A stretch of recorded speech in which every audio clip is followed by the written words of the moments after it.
Brian Jacks, eh? Good old Brian. Good old Bry. Who doesn't love BJ, eh?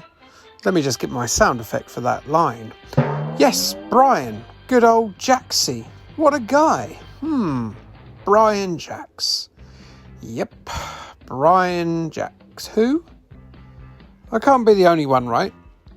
Well, apparently, if you were an avid watcher of television in the mid-1980s, you may well remember Brian from BBC Sportsman's square-off show Superstars, as he was bloody good at it. You see, Superstars was a programme that simply wouldn't exist in 2023, what with our current range of highly sponsored and multi-million pound sportsmen. The 1976 edition featured a peak of his powers, Kevin Keegan crashing his cycle and suffering a fair few deep-cut injuries. He was England's best player of that period. Can you imagine how Michael Arteta or Pep Guardiola or Thomas Tuchel might react if Bukayo Saka or Phil Foden or Harry Kane returned to work with a broken toe after titting around on ITV4 after getting knocked off their bike by Chris Eubank Jr.? It just wouldn't happen, would it? It was quite the enduring spectacle, running from 1973 to 1985 originally, with a few watered-down comebacks with retired professionals throughout the 90s and 2000s. The best competitors would go on to compete against the world superstars, as this was an internationally popular idea that originated in the US. A variety of events would occur in these meetings of athletes from various fields, with athletics, weightlifting, shooting, swimming, cycling, baseball and tennis among the myriad pursuits played by the competitors. Crucially, if you're wondering, and I would be, they didn't have an event of soggy biscuit. The other question is, should Brian Jacks Superstars have been in the Spectrum games based on television series that I did about a year ago?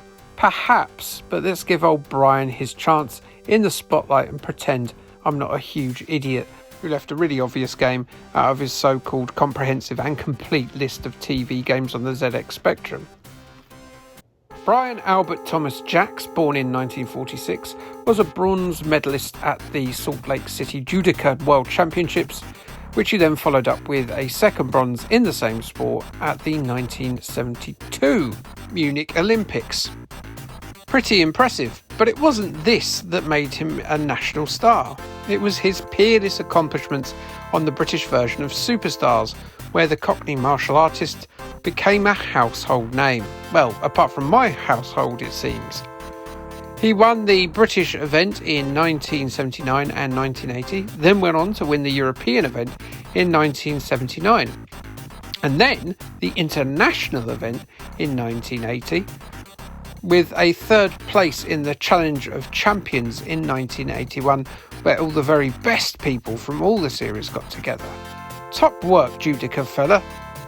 Brian, despite being a tough man, just shy of his middle-aged years, wasn't afraid to hang out with us nerds as he was seen on the BBC's Micro Live show, titting around with his brand new Atari 800 XL. Not only that, but there was another game that bore his good name as a result of his fame from the superstar exploits that rose him to superstardom, that being the Brian Jacks Uchimata game, which was released on the MSX, the Spectrum, the Amstrad CPC and the Commodore 64. This was put out by the same label that put out the Superstars game, that being Martech in 1986, and this game covered his judo skills instead. It was reasonably well received by the press, but sold pretty badly, and then was re-released by Alternative Software the following year in 1987 at a budget price. The game was retitled Uchimata Judo, and it performed considerably better with the name and the budget price, getting as high as 9th in the All Formats UK game charts.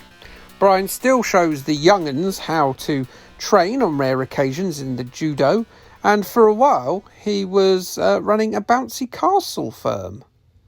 Boing! So on to the main event, dear Brian Jacks and his Superstar Challenge for the Commodore 64, the Amstrad, CPC, the Acorn Electron, the MSX, BBC Micro and Sir Clive's rubber-keyed box of fun.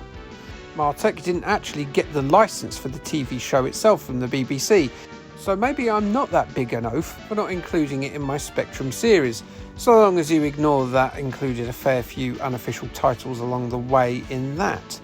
Just leave me alone, you big bullies. In Superstar Challenge we are given 8 different events: running, football, swimming, archery, canoeing, cycling, squat thrusts, ooh, crikey, and arm dips. Your aim is to compete against Brian rather than being Brian, so maybe you'll want to headcanonise your dream 80s sports career, as it seems unlikely that the BBC would have just plucked you from the streets to enter this competition. While playing this, I pretended I was an internationally renowned steeplejack with the resentment of my key rival Fred Dibner. Damn you, Dibner! You're aiming to have a higher score overall than Mr. Jacks after the events, so do your damn best and make sure that Mr. Jacks goes home and cries into his Atari 800 XL as he sits on his deflating bouncy castle. The dick. I don't mean it, Brian. Please don't beat me up and make my spine break with a lethal throw. Thanks, mate. The Spectrum and the Amstrad versions are split into 2 games essentially, with 2 sides of the tape representing the 4 different events each. So this already has the 2 British machines already a little bit wheezing a bit behind their counterparts. With that, I think the graphics look slightly nicer on the Spectrum. However, the Commodore 64 one has actually gone and looked at these wheezing fools and taken a massive lead by powering along on its big grey legs, thanks to the fact that it has a 2-player mode. As you've probably gathered from looking at your screen here, we're in the land of repetitive strain injury, with another joystick waggler in the vein of track and field, Daley Thompson's Decathlon, or a serial compulsive masturbator. See, you weren't expecting a wank joke quite yet I have delivered all over your face. 2 for the price of cum. And yeah, you know the drill with these type of games. You punish your unit, joystick, to win. The 100-metre sprint, the most obvious and standard requirement on most of these games, plays exactly like you'd expect it to. You pulverise that stick left and right until you win. Or don't win if you're terrible. The canoe race demands a bit more class with your waggle. You need to build up a steady rhythm to conserve your energy. The swimming, well, it's just like running, only wetter. And you have to remember to breathe occasionally, for you are not the life aquatic. Cycling continues, the scourge of the wrist, with the fire button requiring you to change the gears on your cycle on occasion. Football, well, it's a bit like those skill games you get while waiting for a modern FIFA game to load, only not as fun and more difficult. You must weave between posts and then welly it into the goal. Archery involves slaughtering boars, an event I'm not entirely sure was featured on the early evening entertainment programmes of the 1970s, such as Superstars. However, a steady hand will bring that porker down. Intense concentration is required for the squat thrust.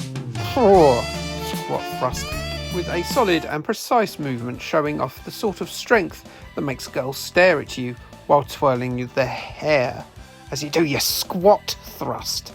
Such a filthy pair of words, that. Finally, you've got Brian's favourite event from the show, the arm dips. Hit the fire button to drop and then wag like Billy-O to restore your position to its most lofted, only to hit fire again and drop down and repeat, with the aim to do the most amount of arm dips. These events are sure to make your pit stink like an abattoir after a flood. Once you've done one round as well, you're told to do it again because it's time to challenge Brian himself. Your arms will hate you. There's no practice modes either for you to attempt each round to do better so you can beat Mr. Jacks. You're thrown in at the deep end from the off. Your enjoyment with Brian Jacks Superstars is very much dependent on how you like these sorts of games. If you're a fan of the genre, well, this is a solid exponent of the waggler, but it won't be something that will win you over if you're not, despite a decent level of variety in the events. Me? I'm not really a big fan. If you like jacking it to beat jacks, you'll be well catered for. For those of us who like playing games just to wheeze while covered in crisp crumbs in our pants, well, we won't be too impressed.